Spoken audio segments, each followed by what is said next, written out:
My wife, a lawyer, proposed that we get a fake divorce so she could fake marry my best friend. This was just so his son could get a good school registration. Seeing the affection between them, I put on a big smile and agreed on the spot. But if it's a fake divorce, it's no big deal for me to keep full control of our assets, right? Chapter 1. Today, Ryan officially divorced Olivia. To celebrate his liberation, he organized a gathering and invited many friends, including Nora and me. My wife Nora was Ryan's lawyer. Without Nora, Ryan and Olivia's case wouldn't have gone so smoothly, nor would he have had the upper hand in the property division. So, his first toast was to Nora. Thank you, sister-in-law. I won't say much else. Cheers to you. Nora slightly frowned and declined. I'm on medication. Can't drink. I gave her a strange look. She wasn't sick. So what medication? Since Nora started dating me, she's always been quite delicate, relying on me to take care of any discomfort. So, I was sure she wasn't on any medication, but I didn't understand why she said that. Ryan's hand holding the wine glass froze, and he stood there awkwardly. He smiled bitterly. It's okay, sister-in-law. I'll drink. A hint of worry flashed in Nora's eyes. Seeing Ryan down the drink, she bit her lip without speaking, just frowned slightly in reproach. Today, Ryan was truly happy. From Olivia's cheating until now, it had been almost 6 months, and he had become increasingly disheartened. But today, he was rarely in high spirits. He moved among friends, talking and drinking, enjoying himself. Nora, however, seemed distracted. She even knocked over my dishes twice. The soup splashed on my shirt, but she didn't seem to notice, just instinctively wiped the table with a napkin. I opened my mouth to say something, but she suddenly stood up. I'm going to the restroom. Before I realized it, she was out of the private room. Where's Ryan? I asked a friend beside me. He just went out, probably to the restroom. By the way, where's your Nora? I frowned and stood up. Where are you going? Just getting some air. At the end of the hallway, there's a window. I genuinely wanted some fresh air, not to catch an affair, nor did I expect to. At the corner, Ryan was holding his head silently, his arm around Nora's shoulders, almost hugging her. Nora didn't dodge. She took out some medication from her pocket and gave it to Ryan, then unscrewed a water bottle, letting him drink in small sips. She glared at Ryan, pretending to be angry. Serves you right. Ryan smiled helplessly. Nora's right, but there are so many people here. If I disagree, I won't be able to save face. Nora snorted coldly. Give you face? Did you forget you have gastritis? Ryan shook his head and smiled. An occasional drink won't hurt. Nora pouted and pushed Ryan away, saying, Fine, you're okay, then I won't care about you. Ryan laughed and pulled her back, gently coaxing. All right, my fault. I know you care about me. Let's go back, so my brother doesn't worry. Chapter 2. I left. The moment they walked out from the corner, I left. One was my best friend, the other the person I loved most. How was I supposed to face this?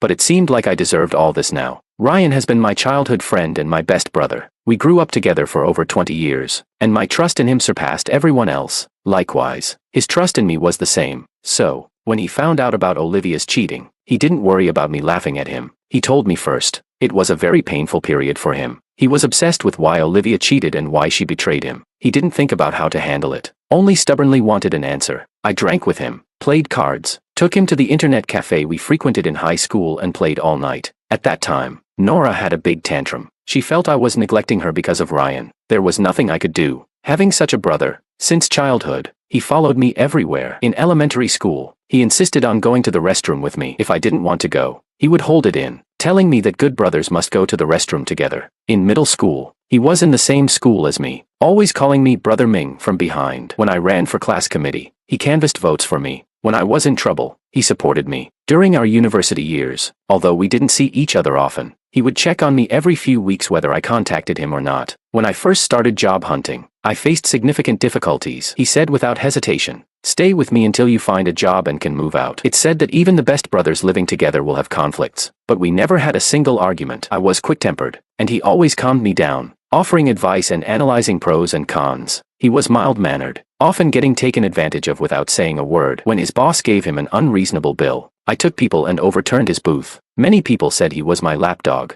but he always said making peace brings money, advising me not to mind. With such a brother, how could I ignore him during his toughest times? So, I tried to balance between both sides, persuading them. Eventually, Ryan made up his mind to divorce, but Olivia disagreed, so they had to go through litigation. Brother Ming, isn't sister-in-law a lawyer, and with such a good reputation? Can you ask her to help me with this case, rather than letting someone else earn the lawyer's fee? It's better for family. Of course, I wanted to help him as much as possible, but I knew it would be troublesome. Nora's willingness was another matter. Handling a friend's case and taking money was awkward. After all, Nora is Nora, and I am me. If it were me, I would do it for free. But between husband and wife, some things need mutual understanding. So, I said I'd ask, without making any promises. Sure enough, Nora looked troubled when I mentioned it. Honey, I've thought about it. You often talk about your brother, and I always thought he was quite soft. If he meets conflict, I'm worried he might back down or reach unfavorable agreements. What should I do then?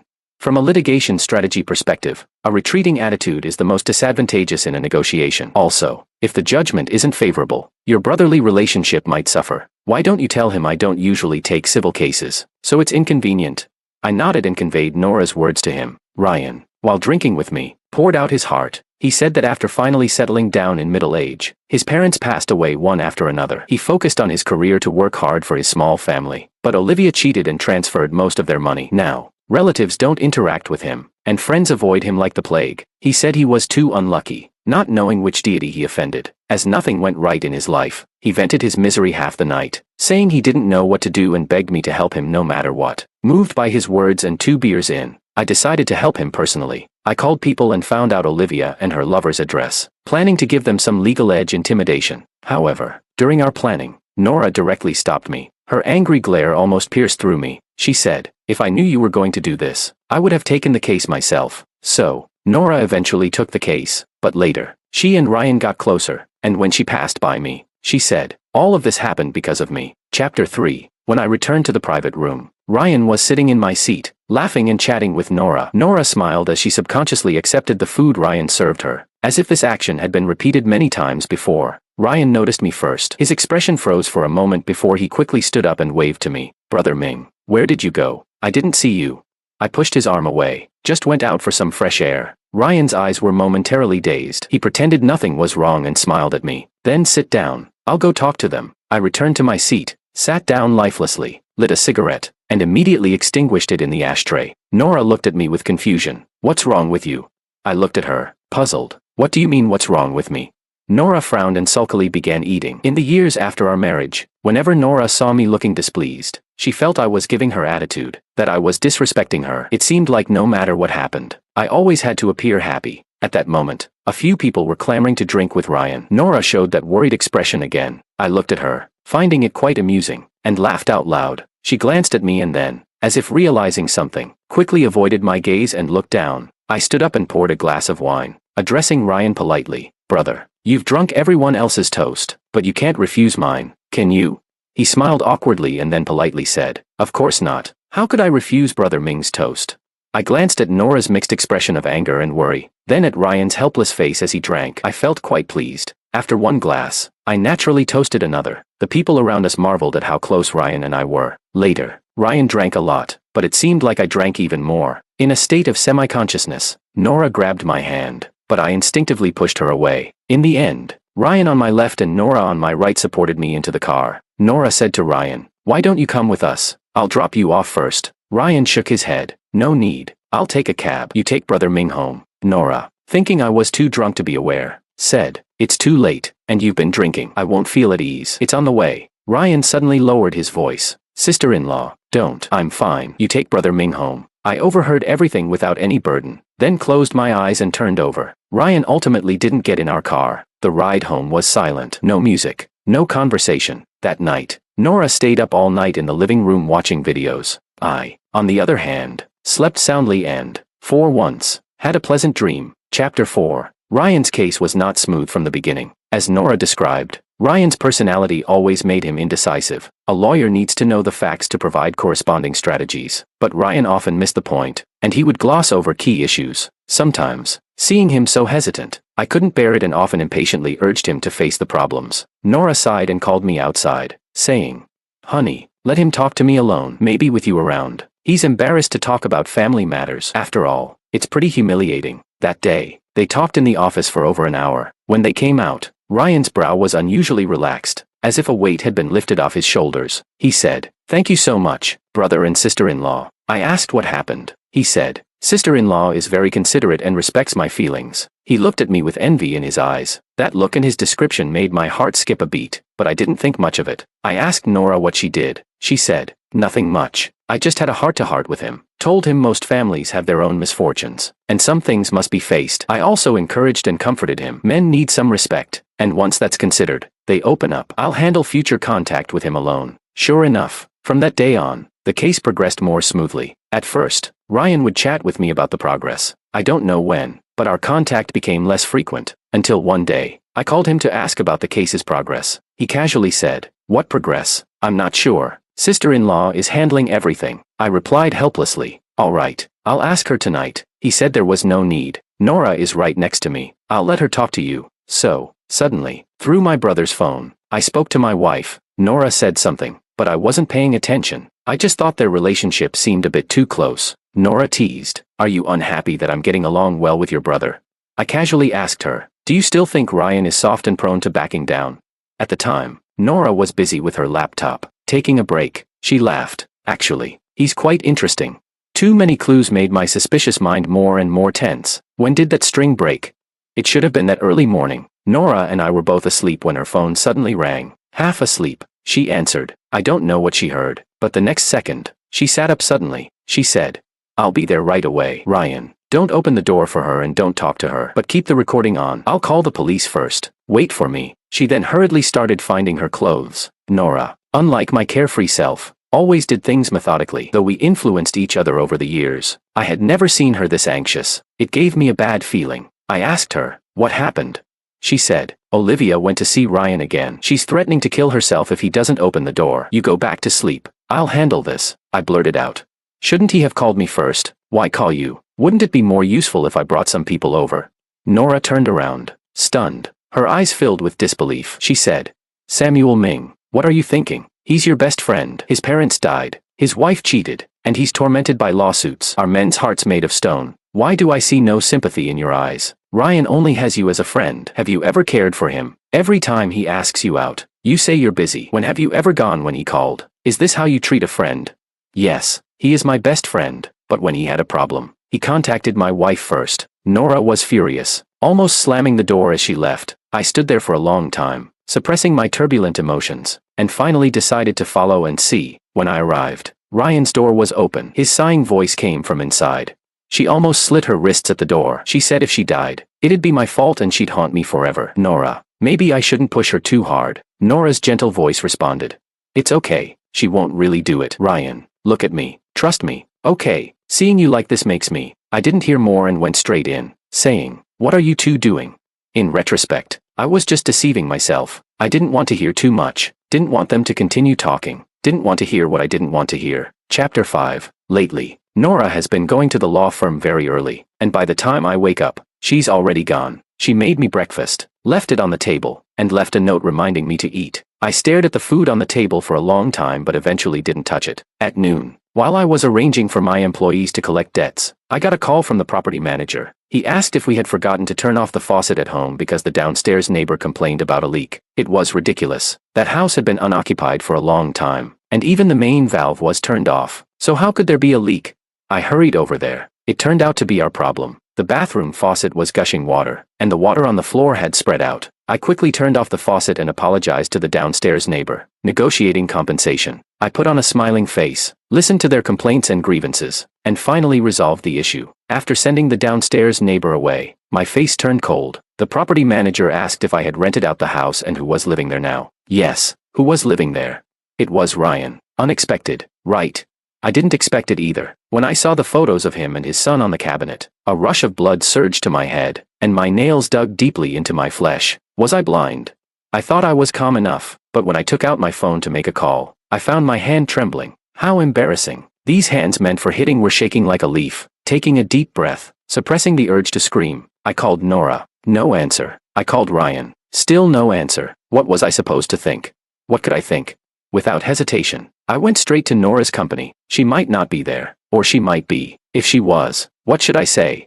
My mind was in chaos the entire way. I never expected Ryan to be in Nora's office. Nora was sitting, and Ryan was standing behind her. He was bent over, one hand on the table, the other holding the mouse. And Nora, she was tilting her head, looking at him intently. I knew that look. I knew what it meant. Bang. I pushed the door open forcefully, and it hit the wall with a crisp sound. Chapter 6. The office was left with just Nora and me. Nora said, "Honey, I want to help Ryan. He resigned and is now at a low point in his life. So he asked me for advice, and I suggested he look at some course outlines if he's interested." He could pursue a master's in law, whether for further studies or a related career. It's a good path. Our firm is also hiring. This Nora felt so unfamiliar to me. I never knew you cared so much about clients. Nora looked at me irritably. Stop with the sarcasm. There's nothing between Ryan and me. Innocence speaks for itself. I nodded. Got it. But as I got up to leave, she grabbed my sleeve and asked, "What do you mean?" I looked at her, puzzled. "Isn't it clear? Do as you please." When I opened the door, Ryan was standing outside. He looked anxious, pale. "Ming, it's not what you think. Let me explain." "No need for explanations. Nora has made it clear." He seemed even more terrified, quickly glancing at Nora, then back at me. "What did she tell you?" I smirked. "Does it matter?" Ryan's hair seemed to stand on end. I'd said those words to many people before, and their outcomes weren't good. But Nora suddenly spoke up. "Honey, don't threaten him. There's really nothing between us, I swear." Ryan sighed in relief. I knew these two too well. Sometimes I was grateful for this familiarity. Other times, I hated it. "By the way," I said to Ryan, "you forgot to turn off the faucet when you left today. Next time, be careful. You know, that house was left to me by my parents. Can you move out in 3 days? And Nora, please return the keys." Ryan's eyes widened, looking at me in horror, his face growing paler. Nora stepped forward, wanting to speak. I shook my head at her. "There are so many people here. You don't want me to make a scene, do you?"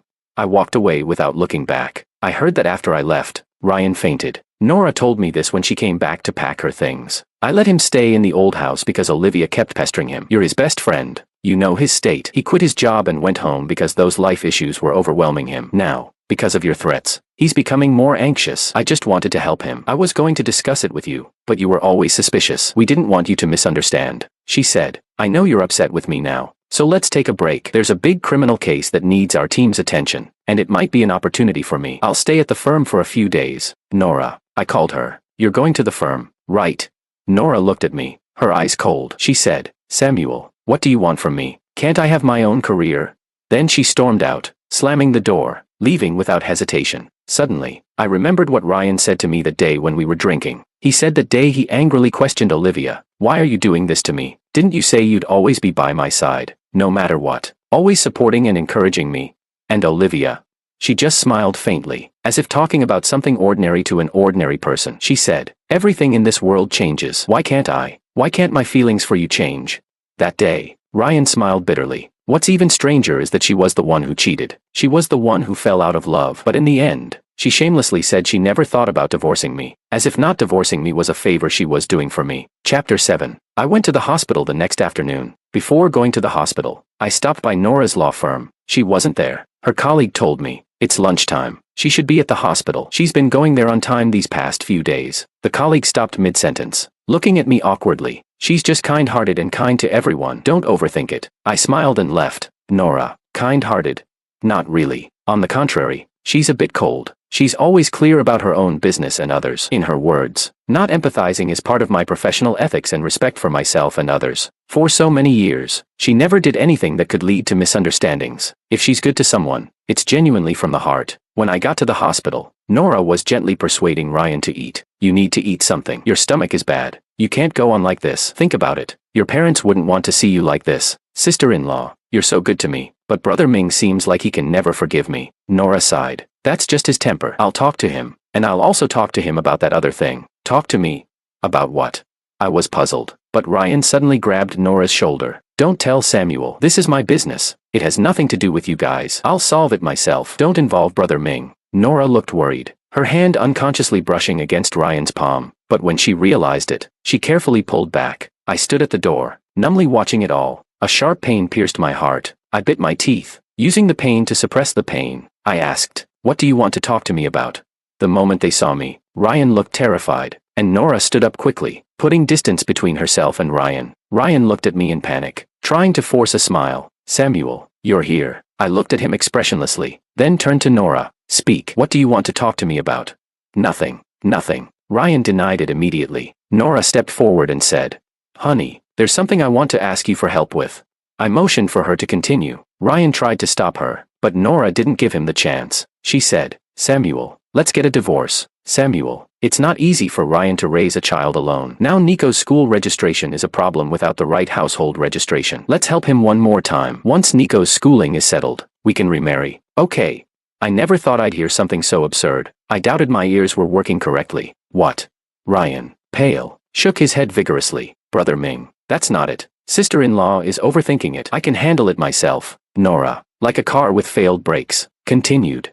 Honey, let's get a temporary divorce. Ryan kept waving his hands, saying, Brother Ming, sister-in-law is confused. It's her lawyer's occupational habit talking. That's why she came up with such a ridiculous idea. Nora, with a persuasive look, said to me, it's nothing, Samuel. Many immigration lawyers do this. Fake marriages and divorces are common. You might not have heard of it, so you think it's a big deal. But sometimes you have to make way for the living. A marriage certificate or divorce certificate is just a piece of paper. Nico's future is the most important. It's just a formality. Her words made me feel extremely nauseated. Silently, I clenched the divorce papers I had just drafted and shoved them back into my bag. I said, Nora, you're dreaming. I thought. If that's the case, we need to reconsider the division of assets. Chapter 8. Nora chased after me as I left the hospital. She grabbed my hand, her brows furrowed with confusion. Samuel, let's talk. I sneered. Talk about what? Divorce? Nora, you can say anything, can't you? Nora frowned and said, it's a fake divorce. I just want to help him. Nora, do you even believe what you're saying? I'm telling the truth. Why don't you believe me? I replied half-mockingly. All right, I'm in no hurry. Or you could sue me. You haven't handled a case for yourself yet, have you? Nora looked at me seriously, a hint of grievance in her eyes. Honey, I'm discussing this with you. I said I don't want a real divorce. This is just a last resort. I thought for a moment, then nodded and said, Nora, are you out of your mind? This reason might convince you, but it won't convince me. If you want to convince me, you'll need to be more practical. Nora was about to say something when her phone rang. I turned and left. She wanted to follow but hesitated when she saw the caller ID. She said, we'll talk later. I silently looked at my hand for a while, then turned and left. On the way out, I glanced back and saw Nora's back as she hurried into the hospital. Ryan said he wanted to talk to me. I agreed. We met at a restaurant we used to frequent. Ryan looked unwell, as if he were sick, very haggard. When he saw me, he stood up awkwardly. Brother Ming, you're here. Please sit. What would you like to drink? I ordered a pot of tea and sat down, lightly tapping my fingers on the cup. Go ahead. What do you want to say? Ryan gave an awkward smile. Brother Ming, don't listen to sister-in-law. She's just worried about my kids' schooling. I'll handle it myself. I can't trouble you and your wife anymore. Ryan was smart for once. He lumped Nora and me together, making it seem like we both wanted to help, but it was too late. Ryan, do you like Nora? Ryan shook his head repeatedly. I don't. How could I? How could I possibly like her? Then I don't understand. If you don't like her, why give her hints? I didn't. Ryan denied it vehemently. Brother Ming, I swear I didn't. I shook my head, smiling. Ryan, adults have their boundaries. We're both men. Do I need to explain what certain behaviors mean? Do you think your relationship is just between a client and a lawyer, between a doctor and a patient, a landlord and a tenant? There are behavioral boundaries. Do you think you haven't crossed the line, but with hints? Not every woman would shamelessly initiate. You two are quite in sync, aren't you? I smiled as I finished, my fingernails scratching the cup's surface with a grating noise. Ryan's face turned as white as a ghost. He looked at me in fear and said, Samuel, I really didn't. I coldly stared at him. Didn't, Ryan. I have to admit, you're very good at reading women and understanding their emotions. When I used to ride in your car, what did you say? You said your passenger seat was only for Olivia or your girlfriend. I called you a hopeless romantic back then. I said, what's the big deal? I'm a man. And you said it still mattered because women care about these small details. So I want to ask, what were you thinking when you had Nora sit in the passenger seat when you came to see me? Ryan froze in place. I pointed across the way. I was there before you came. The view was quite clear. So I clearly saw Nora coming with Ryan, and when they got out, she stood on tiptoe to tie his scarf. Ryan opened his mouth. I interrupted him. Don't tell me she's just too kind and worried about you as a client. Ryan, if you insist on that, I'll have to assume you think I'm a fool. If that's your point, our conversation ends here. What do you think?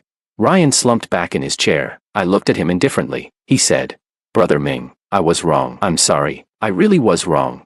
He continued, my parents died, my wife cheated, and I suddenly felt like I had no purpose, like I was me, and everything else was separate. Brother Ming, I never thought anything would happen with sister-in-law. I just couldn't let go of her kindness and concern, and that led to this. He said he was just too empty inside and needed a woman to fill the void. Unfortunately, that woman was my wife. I'm sorry, Brother Ming, I was wrong. From the moment Nora suggested the fake divorce, I knew I was wrong. Don't worry, nothing ever happened between us. I'll draw the line and return her to you. We won't see each other again. Brother Ming, forgive me this once, please?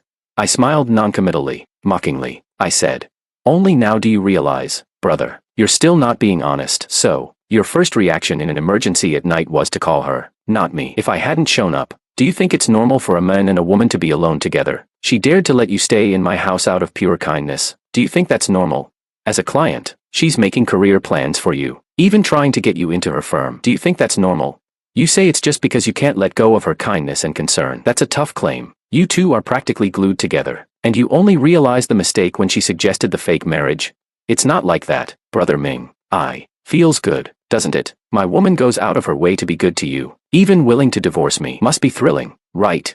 Ryan shook his head. He seemed unable to say anything but shake his head. Stop pretending, Ryan. You just said you'd return her to me. You used the word return, implying you assumed she was yours now, right? So I'm not wrong. You two must have already confessed your feelings, right? Ryan looked up, shocked, staring at me in disbelief, as if he couldn't understand how I knew. Ryan, I've known you for over 20 years. No one knows you better than I do. My words shattered Ryan's composure. Samuel. Remember the man Olivia cheated with? I met him before your lawsuit. He wasn't with Olivia anymore. He even had a new girlfriend and was planning to get married at the end of the year. He was doing well, very at peace, almost like he had been reborn. He wanted to apologize to you, saying he was immature back then and hoped you could forgive him. He said he had moved on and hoped you could too. I understand, Ryan. Likewise, he understands me. He knew what I was implying, so he begged me to stop. But of course, I would continue. Can you forgive him, Ryan? He tore your family apart, messed up your life, and then just walked away with an apology. Why does he think you should pick up the pieces he left behind? Why does he think you should accept his return? Ryan, why is he so awful?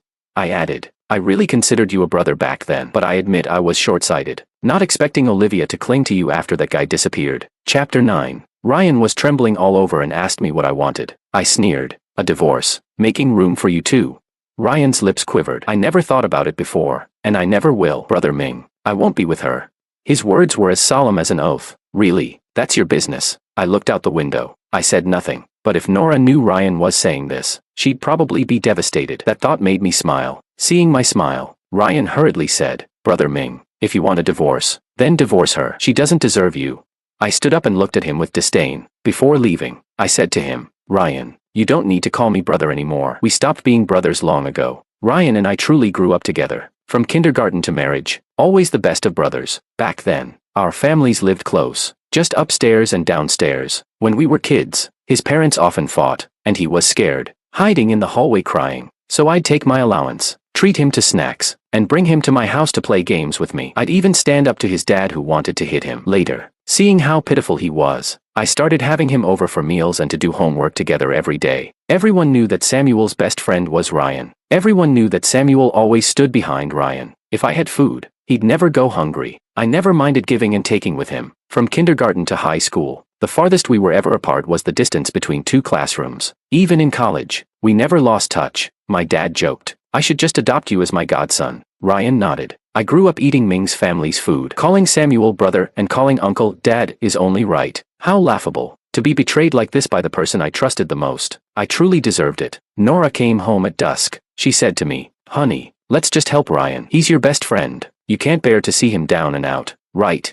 I nodded, saying, Yes, but I'm not a lawyer. I can't take divorce lightly. It makes me uneasy, especially since a divorce involves dividing assets. Even if the divorce is fake, the procedure is real, she replied. Honey, it's just a fake divorce. When the time is right, we'll remarry. If you're worried, I'll transfer all the assets to you. I looked at the woman in front of me, seeing her head over heels in love, seeing her deceive herself. I made a helpless expression and said, All right, let's get a divorce then.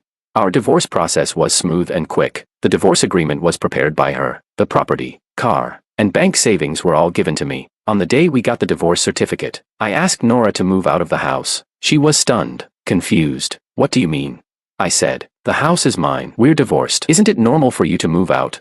We're only fake divorced. Who told you that? Samuel, what do you mean? I laughed coldly. Nora, I never intended to fake divorce you. Nora was smart. She realized instantly. You tricked me. Tricked you? Not really. Nora stared at me helplessly for a long time. Finally, she said, You don't have to do this. There's nothing between Ryan and me, and there never will be. I just wanted to help him. There's no possibility between us. That's irrelevant to me. Samuel, what do you want? Looking at the incredulous Nora, I found it ridiculous. Nora, you really don't know me. Do you really think I could ignore the ambiguity between you and Ryan? Do you really think I, Samuel, could swallow this? I can't, but what can I do? I can't kill you, so just stay away from me. Don't stand in front of me and disgust me. My words were harsh. Nora's eyes showed a trace of helplessness. Samuel, don't treat me like this. I sneered at her, shaking my head, signaling her to leave quickly. Her face turned red with anger, and she said furiously, "Fine, don't regret this." Chapter 10. Nora moved out, taking only one suitcase. I asked her what she planned to do with the rest of her stuff. She said, "Throw it away." She was angry. She even thought I was acting out of spite too. I smiled and nodded. "All right, I got it." The next day, I cleared out all of Nora's personal items. For her work-related stuff, I hired a courier to send them to her law firm. As soon as the items were delivered, Nora called me, sounding extremely aggrieved. "Samuel, what are you trying to do?" "What am I trying to do?"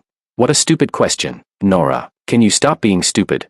I hung up and blocked her on all communication platforms. From that day on, I cut off all contact with Nora. Later, Ryan sent me a message. "Brother Ming, I'm leaving. I won't bother you anymore." A couple of days later, he sent another message. "I gave custody of the child to Olivia. She will handle his schooling." I was too stubborn before, thinking a mother like her would affect our son's future. But now I realize, it's just a case of the pot calling the kettle black. She is still Nico's mother. "Brother Ming, I'm sorry." I decisively deleted the messages without replying. Not everything in this world can be forgiven with a smile. If everything could be erased so easily, that would be great. What happened between Nora and Ryan, I don't know, and I didn't bother to find out. However, after Ryan told me that his son's schooling issue was resolved, Nora drank a lot. Her friend called me. "Brother Ming, Nora is drunk. Can you come and pick her up?" I said, "We are divorced." I thought I had made myself clear, but I didn't expect Nora to come to me on her own. Though she had a slight smell of alcohol, her eyes were clear. I knew she wasn't drunk. I asked her, "What are you doing here?" Nora smiled at me. "Honey, Nico's schooling is settled. Let's remarry tomorrow." I was silent for a few seconds. "Nora, are you joking?" Nora's lips pressed into a straight line. "We agreed on this. It was a fake divorce." Her tone made me feel absurd, just like when I first heard her say she wanted a fake divorce. "Nora, I don't believe you can't see it. Is it fun to deceive yourself like this?" I tried to close the door, but Nora blocked it. "Honey, let's talk." Talk. Nora and I missed the best time to have a good talk long ago. Now it's too late to say anything, but since she wanted to talk, I would talk with her. I just hoped this farce would end here. But how to start the conversation? I couldn't find a clue for a moment. Finally, Nora spoke. She said, "Our fake divorce was just to help Ryan. Now that Nico's issue is solved, let's remarry." "Okay." Nora didn't start well. The same old topic, and it wasn't what I wanted to hear. I said, "If you want to talk like this, then I don't think it's necessary." I tried to get up and see her off, but Nora pulled me back. She screamed, "What do you want?" "I won't contact Ryan anymore. I told you before. I was just helping him. This was the last time I helped him." Her question stunned me. What do I want? Is it about what I want? From the beginning to the end, she never asked for my opinion. At that moment, the emotions I had suppressed for months finally exploded. I had been struggling to maintain my dignity as a man. The harm Nora and Ryan caused me was not just emotional betrayal. It was the collapse of trust. When they treated me like a fool, secretly flirting under my nose, when they humiliated me to this extent and still thought I should endure it, I began to reflect on myself. What did I do to make others think they could walk all over me? Were they secretly mocking me when I was being sincere with them? Mocking me for being a blind and foolish idiot? Nora, the worst part is you. If you wanted to love someone else, a divorce would have sufficed. But you chose Ryan, knowing he was once my best brother, and still kept things ambiguous with him. Nora, you're despicable. You say you won't contact Ryan anymore. Is it because you don't want to? Or because Ryan won't contact you? He blocked you, didn't he? Nora, Ryan is a scumbag, but you are worse than him. You're turning back now because you think we can still make do, right? But why should I make do with you? Why do you think you're so despicable that I still have to take you back? You say Olivia is a bad woman, but how are you, Nora, any different from her? Do you need me to spell it out for you? If I ignore you, you still want to degrade yourself by coming to me. You still refuse to admit your mistake, putting all the blame on me. It's my suspicion, my dirty thoughts, my narrow-mindedness, my selfishness. Isn't that right? Nora, you really deserve to be scolded. My sudden outburst left Nora stunned. She said, "I never blamed you or wanted to hurt you. Samuel, I never wanted to hurt you."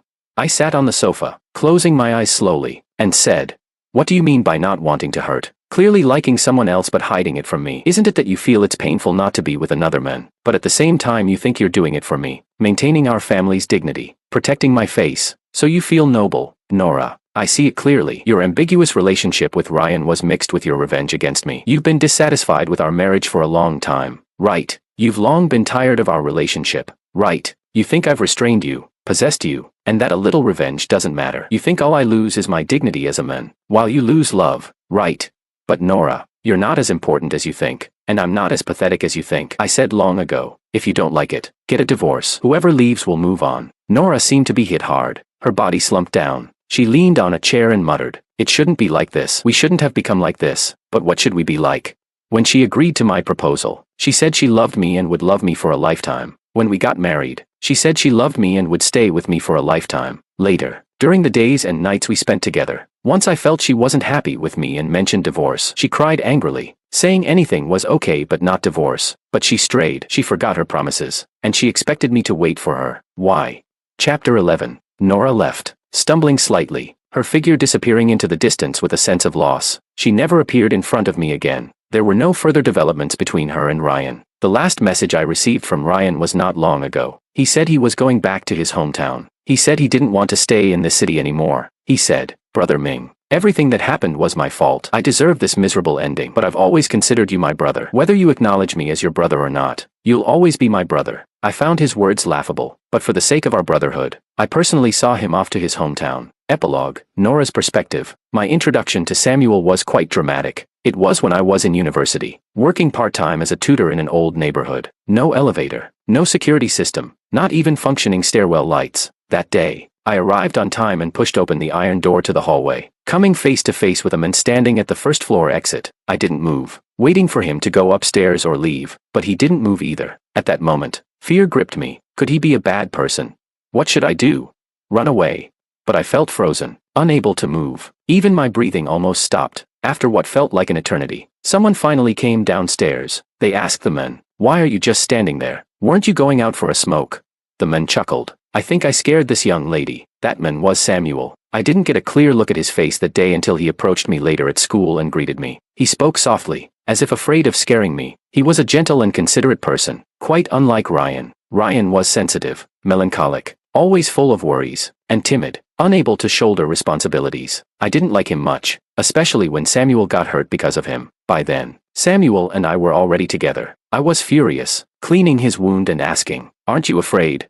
He laughed sheepishly. Of course, but how can a big brother ignore his little brother in trouble? Don't worry, I know what I'm doing. Samuel was always like this, never taking my advice, never needing anyone's help. I asked him why. He said he was used to it. Later, I often thought, maybe it was because Samuel was always so headstrong, too much of a macho man, that when a warm and respectful guy like Ryan came along, I got lost. That time, he got drunk because he was sad, and I went to pick him up. Listening to him talk about his deep feelings for Olivia, hearing him self-destruct and self-deprecate, seeing his pain, my heart ached, and I suddenly wanted to hug him, give him all my love, save him. And so, it spiraled out of control. I paid more and more attention to him, cared more and more about him, felt more and more for him. I realized I liked him after a partner told me, you're being impulsive. Such a small case shouldn't affect you like this. If you're not feeling well, let someone else handle it. Don't let emotions get in the way. After hearing those words, I spent 3 hours on the rooftop, until Ryan called. I made something tasty. Do you want to come over? At that moment, I was filled with tenderness, even smiling as I replied, sure. I had fallen for Ryan. I had fallen for my husband's best friend. I could feel that he had feelings for me too, but neither of us broke the silence. We pretended nothing inappropriate had happened, pretended we were just doing what ordinary friends do. We even deliberately ignored Samuel's presence. Samuel said that when I was being ambiguous with Ryan, it was out of revenge against him. I vehemently denied it, but deep down, I knew Samuel was right. I didn't want to hurt Samuel. I just didn't love him anymore. I transferred my affections to someone else, but I didn't seek a resolution. I gave up my own love to fulfill his desire for dignity, to maintain the facade of a harmonious family. I wronged myself and Ryan, but I felt I hadn't wronged Samuel. That was my thinking back then. I was lost, obstinate, but even then, I felt a vague sense of guilt towards Samuel. The first time I felt a crisis was when Samuel caught Ryan and me together one night. He questioned what we were doing. At that moment, Ryan and I panicked. The embarrassment and shame of being caught made me lash out. I blamed Samuel for having dirty thoughts, trying to cover my own disgrace. That was the first time I considered ending things with Ryan. So I called Ryan. I said, Ryan, I like you, the kind of like where I want to be with you, but I can't betray Samuel. Ryan, tell me, what should I do? Ryan was silent for a long time. Finally, he said, Samuel is my brother. You can't betray him. We promised each other that once the case was over, we wouldn't see each other again. So we treated that time as our last hurrah. That's why we were so careless, so full of flaws. But I didn't care anymore. Thinking about losing my true love for the rest of my life, I wasn't afraid of anything. True love. It came fast and went fast. So what true love? It was just a surge of hormones. When I realized Samuel truly wanted to divorce me, I felt like I had fallen from a great height. I deceived myself, telling myself Samuel was just angry with me, that once I ended things with Ryan, he would come back to me and love me as he did before. I went to find Ryan, and he looked at me with a complicated expression. He said, "You shouldn't have come." His gaze had changed, becoming clear and honest. How strange. Just a few days ago, we were madly in love, but Samuel's decisive action was like a loud gong, waking us up instantly. Ryan sarcastically asked me, "You didn't really think about marrying me, did you?"